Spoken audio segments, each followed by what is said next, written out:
veículos, verde para os pedestres. Nosso repórter Renato Barros está neste momento na Casa da Idosa em Carpina. Abra aqui a tela do Cidade, por favor, por Renato. Ô Renato, como é que está a situação da família nesse momento, Renato? Boa noite para você.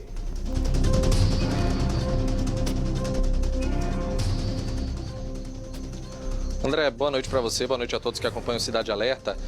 É aquela situação, né, da tristeza pela perda, da revolta pela forma que aconteceu e também ainda do susto, né, pela maneira que esse fato ele ocorreu na última quinta-feira, né, na Avenida Agamenon Magalhães.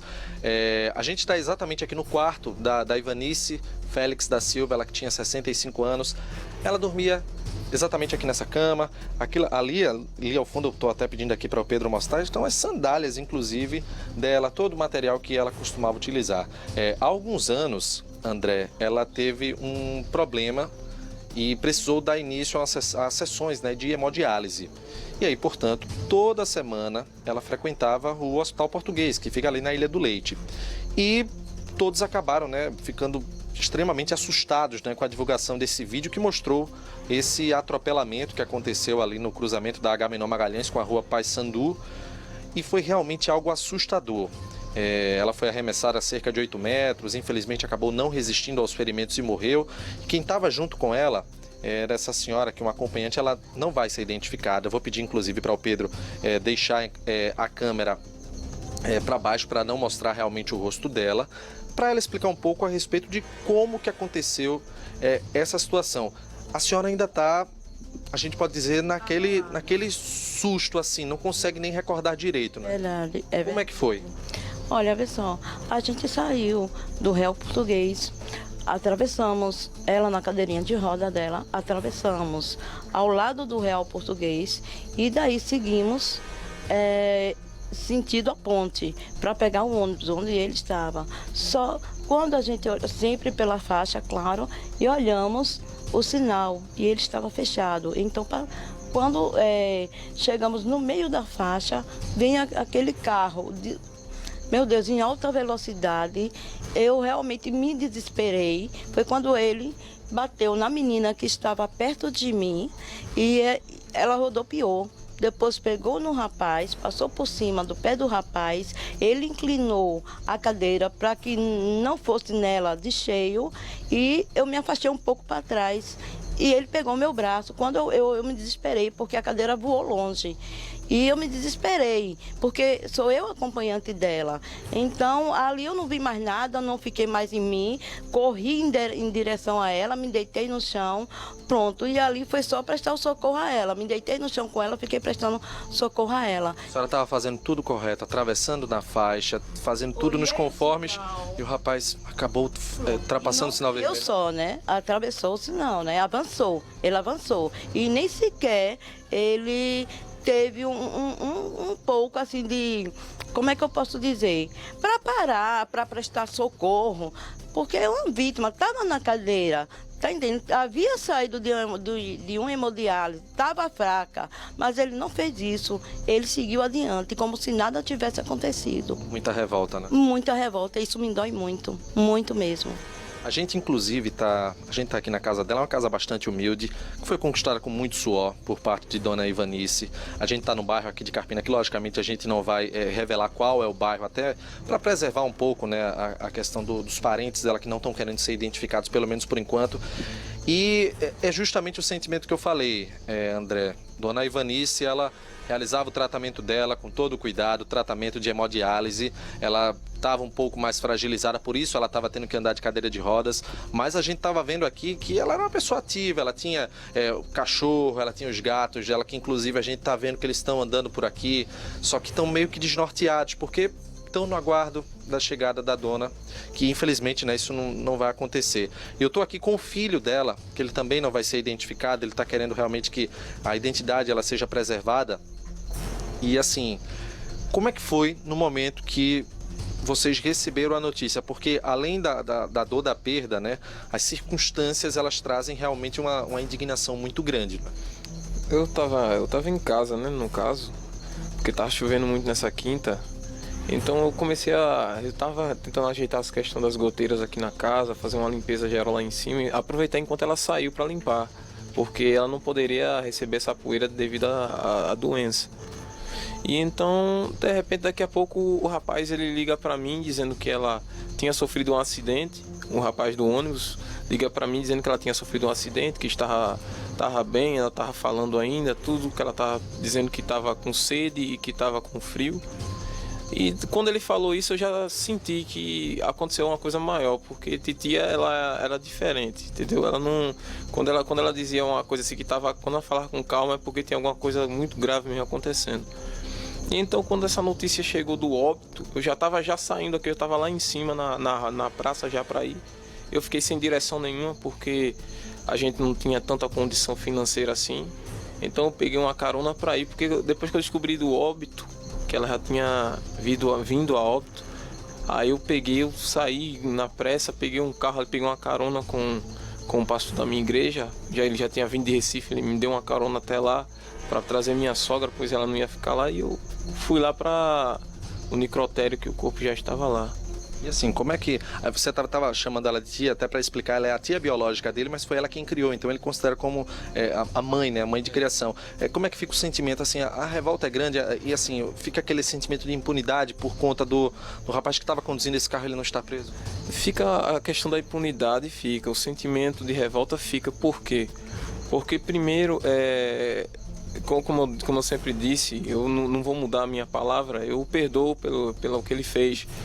Mas a questão é que ele não ficou lá, entendeu? Ele não assumiu o seu erro, não assumiu a sua falha, tá entendendo? Porque não deu justificativas por porquê, tá entendendo? Segundo, a lei também está a favor dele, vamos dizer assim, porque essa situação de 24 horas depois você não é preso, mas ele tirou uma vida, tá entendendo? Eu quero saber que lei é essa, ele tirou uma vida.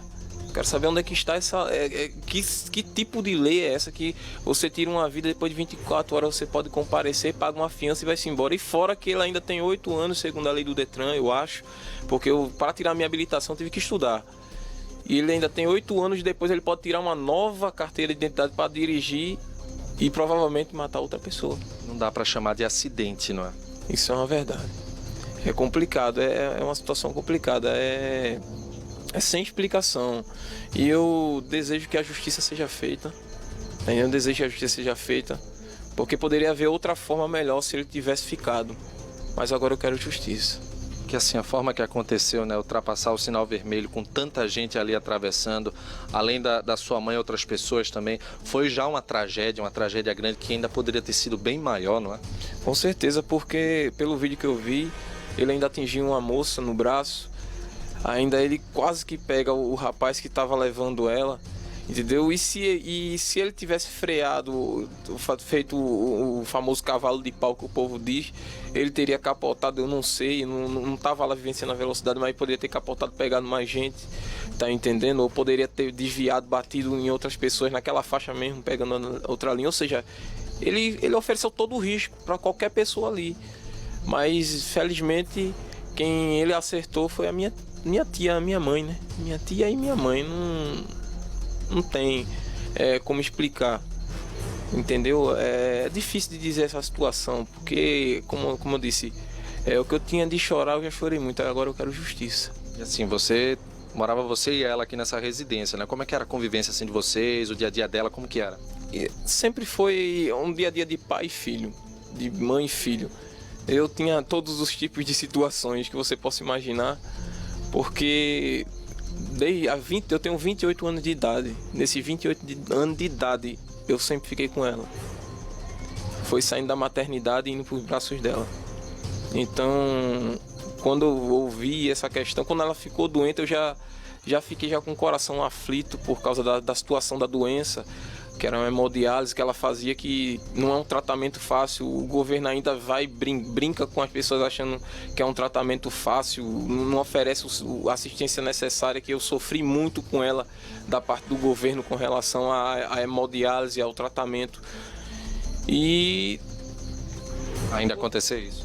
E ainda vem essa situação, porque remédios são caros, o tratamento é cansativo, porque eu vi a minha tia sentada aqui chorando toda noite, porque sentia dor por causa do tratamento, queria sair da máquina, ainda fez um transplante, ainda teve essa oportunidade de fazer um transplante, mas em 3 dias o rins não funcionou, atrofiou, deu atrofia nela e ainda outros problemas mais. Foi difícil, né? Deixa eu fazer o seguinte, o André tem uma pergunta aqui para fazer. Pois não, André, para a gente poder aqui repassar também a pergunta para ele. Ô Renato, eu sei que o momento é de dor, é de tristeza para essa família, mas acontece que a família tem direito a receber um seguro chamado DPVAT, tá? Pergunta, por favor, se essa família foi orientada sobre como proceder para receber pelo menos esse dinheiro, para minimizar esse sofrimento aí, que eu vejo que a situação aí é difícil. Por favor, Renato, pergunta se eles foram orientados. Pois é, o André perguntou, inclusive, se vocês, claro, a gente sabe que é um momento de dor, a gente sabe que isso não vai trazer a Ivanice de volta, mas vocês foram também orientados em relação ao seguro DPVAT, que é uma cobertura para esse tipo de acidente, lamentavelmente vitimou Dona Ivanice. Vocês foram orientados que há um direito de indenização também para que vocês possam correr atrás e que, claro, possa, quem sabe, talvez amenizar toda a dificuldade que existe relacionada à situação de vocês? Nós fomos orientados, graças a Deus por isso. E, assim, houve uns problemas por causa da documentação e etc, e de outros familiares, porque pela lei é só familiar de primeiro grau que tem direito, aí houve uns problemas na documentação e eu além de estar sofrendo com a morte da minha tia, ainda junto com alguns parentes estamos lutando para poder liberar esse dinheiro, porque não tem sido fácil, não é fácil.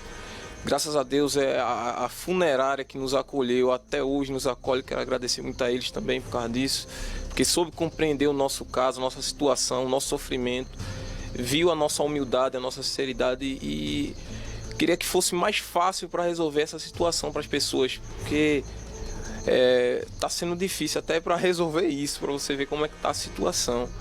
Entendeu? Não é só a morte, também vem o pós-morte para a gente resolver as coisas, deixar tudo certo.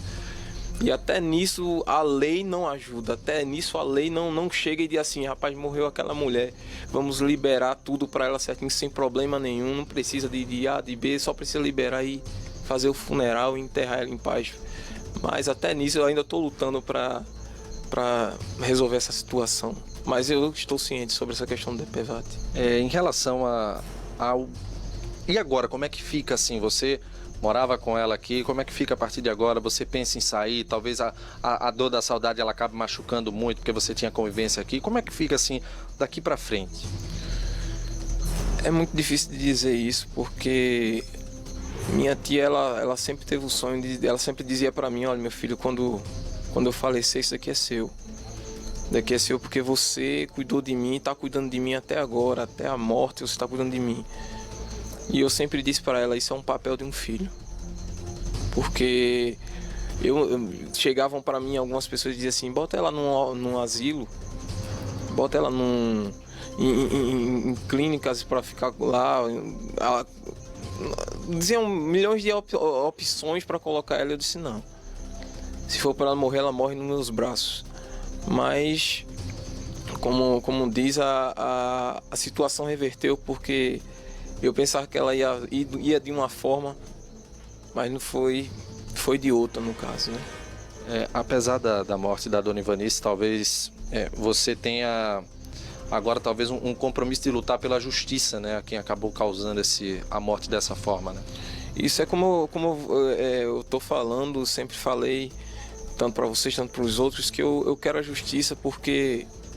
o principal que eu queria é que ele ficasse e assumisse a responsabilidade, mas nem isso ele teve coragem de fazer. Ou ele ou ela, eu não sei exatamente, porque ainda não me foi cedido nada. Então, é essa situação que eu quero saber, eu quero justiça. É por isso que até agora eu não mostrei o meu rosto, não me identifiquei por causa disso, porque eu não sei quem é.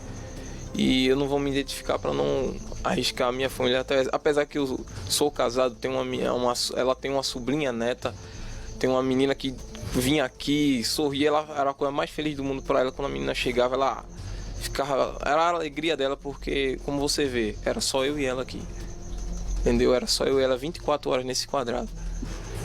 Como é que tá a família, assim, toda a família, além de você, além da sua sogra que estava também acompanhando, como é que tá toda a família depois desse acidente, essa forma que aconteceu, a repercussão que teve? Todos estão abalados, entendeu? Porque não esperavam isso. Porque quando você diz assim, eu estou fazendo um tratamento de câncer, a gente sabe que a pessoa tem vários anos de vida ainda, mas sabe que um dia aquela pessoa pode ser curada ou não. E no caso da hemodiálise é a mesma coisa. A gente vê que, como eu já fui orientado há um tempo, que existe um prazo de vida para quem faz hemodiálise, é mais ou menos 15, 16 anos, mas tem gente que vive mais, cuidado por um lugar, pelo ambiente. E a gente sempre se conformava, eu sempre olhava assim e dizia assim, titia vai para hemodiálise, mas eu não sei se ela vai voltar. Porque muitas das vezes ligavam para mim dizendo, olha, tua tia está internada, eu ia lá, já passei 2 semanas com ela lá no Hospital Português, já passei meses com ela já, principalmente durante o transplante, eu passei o ano novo, o Natal com ela lá, porque são coisas que a gente como filho tem que fazer. E a família realmente, quando ela viu as imagens, soube da notícia, ficou abalado, entendeu? Nessa situação. E assim, durante esse tratamento que teve durante a hemodiálise, apesar a gente saber que é um tratamento doloroso, mas ela mostrava muita força, ela mostrava realmente muita resistência, porque a gente sabe que é um tratamento delicado. Mostrava porque até os médicos assim da hemodiálise, principalmente quando ela tinha os problemas dela, lá dizia, rapaz, dona Ivanice, a senhora é muito forte, a senhora é muito resistente, a senhora é diferente, assim, tinha a teimosia dela, é óbvio, né? Mas ela é uma pessoa resistente em tudo. Minha tia, ela tinha um problema dela, mas ela tinha sua resistência. Então, tal que, como eu disse, ela teve aquele problema com o transplante e ela conseguiu passar e vencer aquilo. E teve gente até que disse isso daí, muita gente já teria ido-se embora. Em relação às pessoas que acompanhavam ela também, porque a gente sabe que saem ônibus do interior para esses tratamentos que acontecem na capital, as pessoas também ficaram muito abaladas. Você conhecia essas pessoas? Como é que está assim, em relação a isso? Vou aproveitar, vou até perguntar para a senhora aqui que estava acompanhando também, como é que ficou assim entre essas pessoas, porque eu tenho certeza que existe, né? Acaba existindo uma relação entre as pessoas a partir do dia a dia que elas vão se tratar. Como é que ficou? Olha, as pessoas lá do Real Português, que a gente forma uma família, né? Porque são 3 dias de tratamento, então a gente é uma só, tu tá entendendo? E ficaram todos assim super tristes, ligando para mim na hora do acidente, porque uma pessoa maravilhosa como ela, tu tá entendendo? Então ficaram super tristes, estão super tristes, ligam para mim todos os dias para saber também de mim como é que eu estou. O pessoal do ônibus também estão super tristes, entendeu? Inclusive as pessoas que estavam comigo no momento estão super tristes.